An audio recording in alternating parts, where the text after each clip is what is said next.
There it is, like a monster, like a disease, like rubbish lying uncollected on the streets after a humanitarian disaster, like the bizarre and poignant aftermath of an air crash in which hundreds died, but the crockery survived.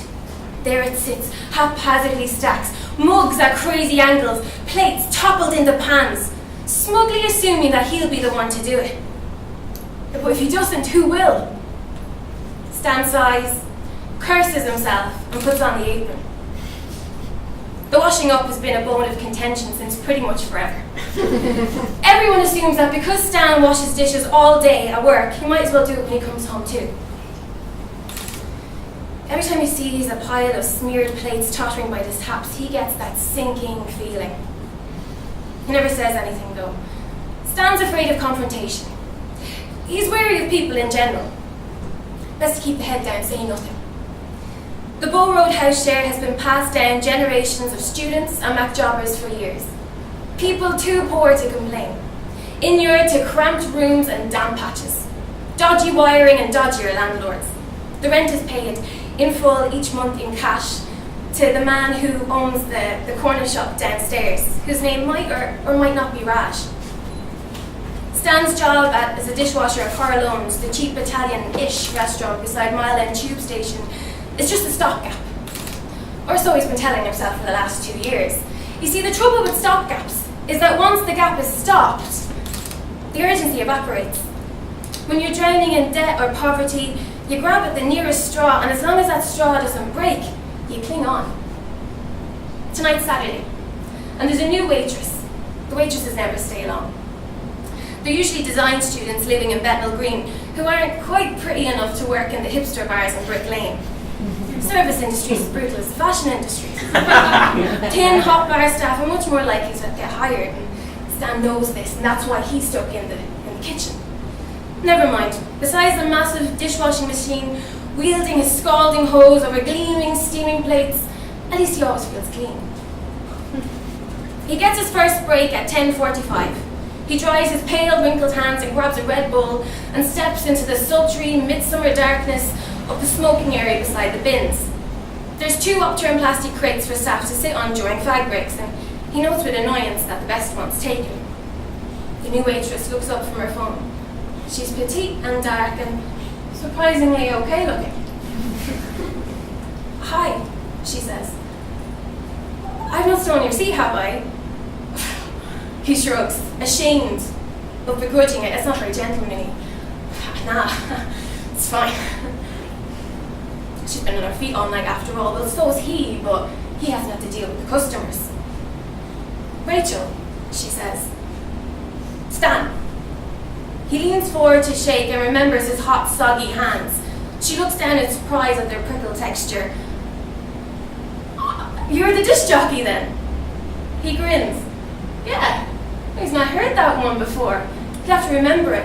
Maybe if he says it in clubs, girls will mishear and he might stand a chance of actually playing for a change." "Busy night," she says. He shrugs. "No more than you." She nods, blowing a grey plume up to the stars. She's smoking brand name straights, Marlboros by the looks of it. Tips must be good. Stan can't remember the last time he was able to afford anything other than rollies. Stan can't remember the last time he had a conversation this long with a girl. Just as he starts to panic, she puts out her cigarette and says goodbye. "See you around, Stan." Stan is thanking God, the faith, and the baby Jesus that he did the washing up this morning as usual, because in exactly 1 minute Rachel's going to be up those stairs and inside their kitchen. After 6 months of waiting, wanting, and lighting her cigarettes beside the bins, the staff Christmas party and a bottle of Rosso, each unimagined possibilities have occurred. It's 4 a.m. and she's long missed the last train back to Bromley. She lives in Bromley. Who knew? Where's Bromley? Who cares? Stan's tentative offer of the kitchen couch has been gratefully accepted. And he's praying to God the mice hear them coming and stay away. They giggle up the stairs and she grasps his hand to steady herself. Stan bites his lip. She's drunk. He'll give her a blanket, a cup of tea, be a gentleman about it. And then he sees the state of the kitchen. Clearly the guys have had an impromptu party, wrecked the place and staggered off to bed, pissed. He gets that sinking feeling as he sees the ton of dishes. Rachel can't stay in this filth hole. His heart is an egg and someone is boiling it. It's the first time. She'll never. Stan actually starts sweating in anger. Oh, says Rachel, clocking the carnage. Oh, it was a bit of a house party, was it? Stan's yeah, says Stan. She looks at the coats on the couch, but Stan only now realises covers a semi-naked sleeping couple. Occupied, says Rachel. I can't sleep here. Sinking like the Titanic, like an anchor, like an uninsured iPhone, all his hopes and dreams sinking with it to the bottom of the swimming pool. No, I suppose not, he says. I'll call you out. I guess I'll have to stay in your room then. But she says with a saucy flick of the eyebrow and takes him firmly by the hand. It's not that night, amazing though it is, that makes Stan fall in love with Rachel. It's not the sex or the chatting till dawn, or the cute little mole in the back of her neck that he sees for the first time as he cuddles into her in sleep. It's the next morning. Because when he wakes at 11, yawning and thinking about the incredibly hot dream he just had, he stumbles from his rumpled bed and into the kitchen. It's transformed. Rachel is standing in his apron and offers him a cup of tea. The couple on the couch have gone. The kitchen is spotless. I couldn't sleep, she says, waving at the pile of gleaming crockery. The towers of sparkling glasses that surround her like a fairy tale citadel.